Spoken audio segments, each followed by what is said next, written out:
Well, hello, everybody. I'm greeting you from Vermont, where we thought spring was coming, but we've just been dumped by more snow. So it's going to be here for a while. I'm going to be telling you about something that exists in the UK. And at the end, I'm going to tell you about how it's spreading around the world. I lived in the UK for a very long time. So it's my pleasure and my honor to tell you about the FAIR list. So the FAIR list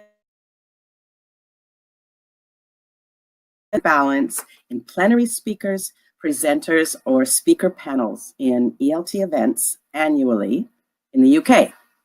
So there's all sorts of excellence in ELT, and some of these are rewarded. So some of the awards are the Eltons, which is English language assessment, and that's for innovation in ELT.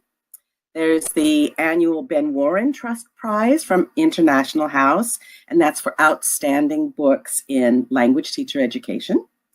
There's the English Speaking Union English Language Book Awards for various categories, and the Extensive Reading Foundation for the promotion of extensive reading.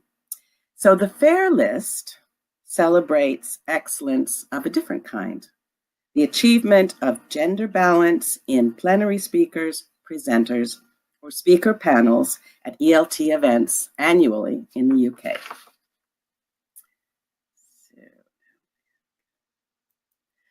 The founder was Tessa Woodward. And I'm going to quote what she had to say about this. When I was lucky enough, back in the 1980s, to be invited onto speaker panels and to give plenary and keynote speeches at UK events for EFL and ESOL teachers, I often found myself to be the only woman on the podium on the day. I noticed and minded, but I had the feeling back then that things were improving. Pretty soon, I thought, I would have women companions up there with me. So I plowed on over the years, just trying to make my contributions interesting and relevant to the field. In 2012, I was lucky enough to be invited to share my thoughts publicly as a plenary speaker on a number of occasions in the UK. And several times again, I found myself as a woman speaker in a very small minority, sometimes a minority of one. Hang on, she thought to herself, it's 2012. The profession is stuffed full of women teachers. There are, I think, more women academic directors than there used to be. Lots of people who select speakers for conferences are women. So how come when it comes to plenary or keynote speakers in the UK, I am still looking around for women chums to join me up on the podium? So Tessa sent an exploratory email around to some colleagues explaining how she felt and why she thought it was important to have a good gender balance of presenters at UK ELT events.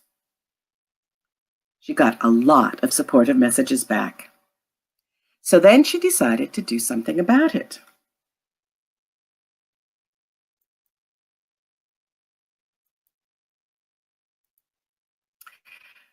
This is what it was looking like. And this is the vision. So if you start at the top, you've got conference organizers invite more women to give plenary talks. More women decide to speak. We see here a good balance of speakers. Conference organizers, presenters, and participants get used to a good balance of speakers.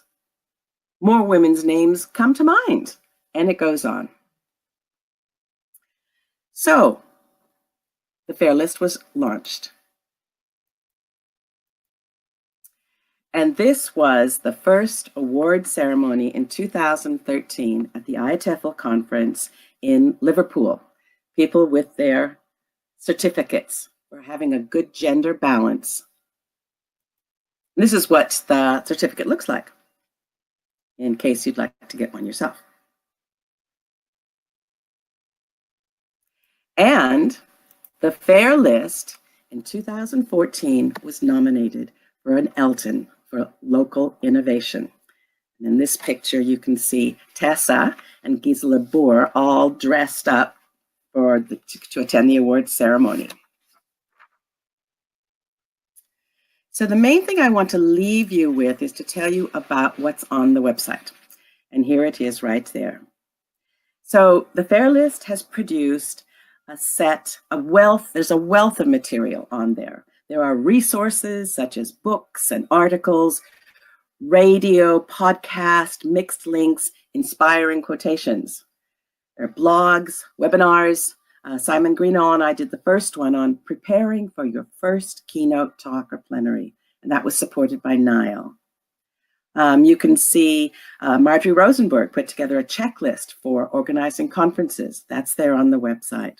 And there's lots of ideas for how you can get involved and plenty of guidance and tips and shared experience. For example, and we've been talking a lot about mentoring at this conference so far, so I'm going to add to it. There is a mentoring scheme there. The FAIRlist has produced a set of guidance notes for mentors and mentees.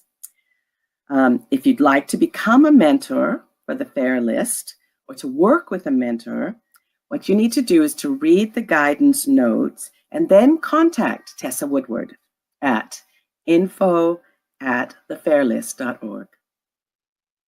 The FAIRlist mentors are willing to support women who are going to be plenary, keynote, or panel speakers at a UK ELT event for the first time. All these mentors have experience in giving plenary or keynote talks or taking part in speaker panels. The mentors are supportive and positive and support the ethos of the FAIRlist. And you can do this mentoring face-to-face, via Skype or email or phone.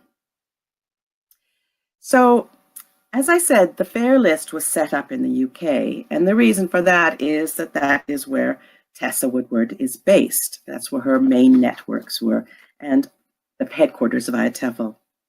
But it has caught on. So look on the web page outside the UK for how her vision is spreading around the world. Get ideas for other people. And there's also on this website a huge gallery of photographs. And here's one of my favorite pictures of myself. So the next meeting will be at EFL, which is in Brighton. It will be April 11th from 7 to 8 in the evening. And it's usually a pretty fun gathering. People sit around in a circle and there's balloons and things to eat and the awards are given out. So I'm happy to share this with you, and good luck with the rest of the conference.